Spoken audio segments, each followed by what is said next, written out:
La précédente génération de Honda Civic n'avait pas eu droit au break, l'actuelle, oui. Voici la nouvelle Civic Tourer, lointaine héritière de la Civic Aerodeck de 1998.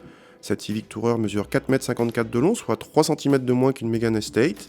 Avec sa face avant originale et sa poupe sculptée, ce break revendique un design tout sauf utilitaire.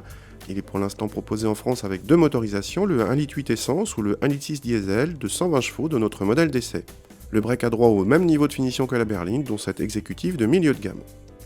A l'intérieur, on retrouve bien sûr la planche de bord de la berline à un détail près, ce petit bouton en bas de la console centrale qui commande une suspension pilotée mais uniquement sur le train arrière. La planche de bord est correctement présentée, sans plus pour la catégorie. À l'arrière, l'habitabilité est bonne et on retrouve la particularité des assises relevables qui permettent de dégager un grand volume.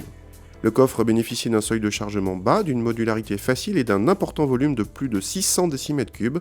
On déplore juste des formes pas assez régulières. Au volant, le petit 1,6 litre diesel se montre toujours aussi agréable avec un couple important disponible très tôt. On apprécie également la commande de boîte précise et rapide, digne d'une voiture de sport. Côté châssis, la suspension pilotée à l'arrière permet de garder un comportement assez constant quel que soit le niveau de charge.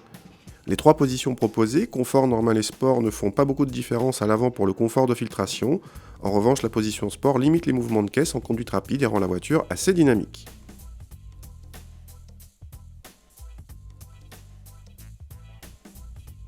En France, Honda a réservé la suspension arrière pilotée aux seules finitions haut de gamme Exclusive Navi et Innova. Par rapport à l'exclusive, il faut compter 6 000 € de plus, rien que ça, même si l'équipement comprend du coup la sellerie cuir, les feux Xénon et autres gâteries. Notre modèle d'essai se situe entre l'exécutive et l'exclusive Navi, mais n'existe pas en tant que tel en France, car la suspension pilotée n'est pas disponible en option. Dans tous les cas, cette Civic Tourer affiche l'un des volumes de coffre les plus généreux du marché, sans donner dans le design utilitaire.